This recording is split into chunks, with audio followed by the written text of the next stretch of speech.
Cut to inside federal office, same time. An agent zooms in on the CCTV still, freeze frame. That's our guy. And he's not remote. He's walking into targets. ATM withdrawals. Cashers used fake cards at ATMs globally. Luxury laundering. Profits funneled into Rolexes, clubs, sports cars. FBI estimate over 200 million in losses. Wait, that's Albert. That's one of ours. The truth explodes. The hacker they were hunting was already inside the building. May 7, 2008, Miami Beach. Federal agents burst into room 1508 at the National Hotel. Gonzalez is caught at his laptop. On site, they find 1.6 million in cash, a Glock 9mm pistol, several encrypted hard drives, detailed logs of breached networks. They dig deeper, literally. At his parents' home, buried in a plastic drum in the backyard, over $1 million in cash wrapped in plastic, sealed in oil drums. He had planned for the worst. He thought he was helping, but the system used him. And when they didn't need him anymore, they buried him. The courtroom was silent.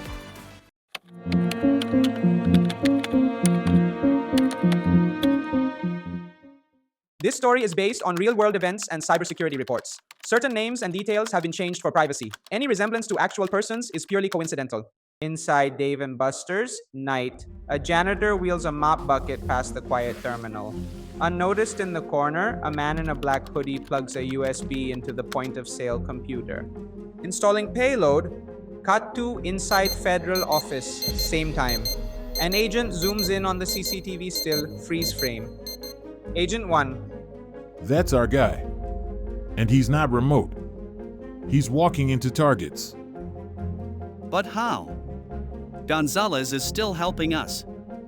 Isn't he? He was their informant. He was their asset. He was their inside man. This is Decoding Cybersecurity. I'm your host Rakesh Nayam. Today we continue the explosive story of Albert Gonzalez, the genius turned rogue. Welcome to part 2, the fall of America's greatest hacker. Chapter 1, the golden pipeline from code to cash. Gonzalez's data theft operation was running like a Fortune 500 pipeline, only illegal. After skimming over 170 million credit and debit card numbers, his crew needed to monetize it fast. The method: data staging. Stolen numbers were encrypted and sent to remote servers: Ukraine, Netherlands, Latvia. Card cloning. Numbers were encoded onto blank magnetic stripe cards. Darknet sales. Bulk card dumps sold to fraud rings. ATM withdrawals. Cashers used fake cards at ATMs globally. Luxury laundering. Profits funneled into Rolexes, clubs, sports cars.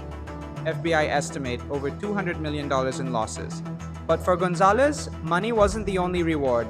It was domination. It was outsmarting the very people who thought he was working for them. Chapter 2, the turn digital forensics close in. 2007, 2008, the hacks keep coming. TJX, Heartland, Dave & Buster's, Hannaford, 7-Eleven. They seem unrelated, but a joint federal task force begins to see the pattern. The malware signature, identical. Then the break comes from Turkey. Ukrainian card fence Maxim Yastremsky is arrested. His laptop contains sniffer code, the exact same code planted in the TJX breach. More damning? His chat logs show direct messages with a US-based hacker. One handle stands out, Soup Nazi. Wait, that's Albert. That's one of ours. The truth explodes. The hacker they were hunting was already inside the building. Chapter 3, the arrest, Operation Firewall reversed. May 7, 2008, Miami Beach. Federal agents burst into room 1508 at the National Hotel. Gonzalez is caught at his laptop. On site, they find $1.6 million in cash, a Glock 9mm pistol, several encrypted hard drives, detailed logs of breached networks. They dig deeper, literally, at his parents' home, buried in a plastic drum in the backyard, over $1 million in cash wrapped in plastic, sealed in oil drums. He had planned for the worst. Chapter 4, the trial, the greatest betrayal. By 2009, the scope of Gonzalez's crimes was undeniable. He wasn't just part of the operation, he was the architect. 3 federal cases, 19 felony counts, involving TJX, Heartland, 7-Eleven, Hannaford, Dave & Buster's, and more. Prosecutors called him the mastermind of the largest and most costly series of identity thefts in U.S. history. The biggest sting? He had done it while still on the Secret Service payroll. He had earned their trust and used it to build the most dangerous carding empire the U.S. had ever seen. Defense claim, Gonzalez had Asperger's and internet addiction. Reality, the evidence was overwhelming. Trivia answer reveal. Earlier, we asked, what's the cyber term for driving around to locate vulnerable Wi-Fi networks? A. Piggybacking. B. War driving. C. Blue snarfing. D. Jamming. And the correct answer is B. War driving. That's exactly how Gonzalez and his team breached TJX, scanning retail stores from a car with a laptop and antenna until they found one using outdated WEP encryption. If you guessed war driving, you're thinking like a cyber pro. Chapter 5, The Sentence, 20 Years Behind Bars. March 2010. In Boston federal court, Judge Patty Saris delivers the blow. 20 years in federal prison. Gonzalez, once the golden informant, is led away in silence. He's now serving one of the longest prison sentences in U.S. history for hacking. In court, his sister pleaded for leniency. He thought he was helping, but the system used him. And when they didn't need him anymore, they buried him. The courtroom was silent.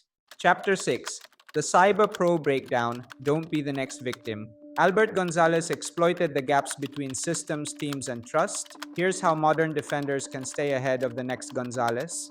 Cyber Pro Checklist, segment critical systems. Keep POS, HR, and operations on different networks. Retailers failed by letting malware cross zones. Encrypt payment data end-to-end. If TJX encrypted card data at swipe, sniffers would have been useless. Monitor for anomalous outbound traffic, large encrypted transfers, midnight spikes, these are red flags. Retire obsolete encryption, WEP is dead. Use WPA3, scan your Wi-Fi exposure as if you were war driving yourself. Limit trust to informants or contractors. Just because someone helps doesn't mean they're clean. Trust, but log and verify. Run regular web app penetration tests. SQL injections were key. Don't assume your input fields are safe.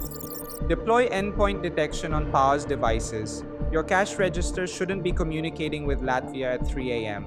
Cybercrime evolves fast. Your defenses should evolve faster. Chapter 7, The Legacy, The Ghost in the Wire. Gonzalez served time. He faded from headlines. But the blueprints he left behind, still studied, still copied. He exposed the cracks in our digital walls and reminded the world, a smart enough hacker doesn't break in through the front door. He builds the house and sells you the keys.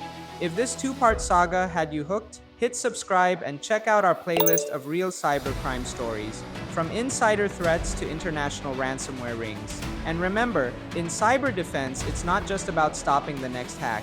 It's about knowing where the next betrayal might come from. Thanks for watching. Stay sharp, stay secure.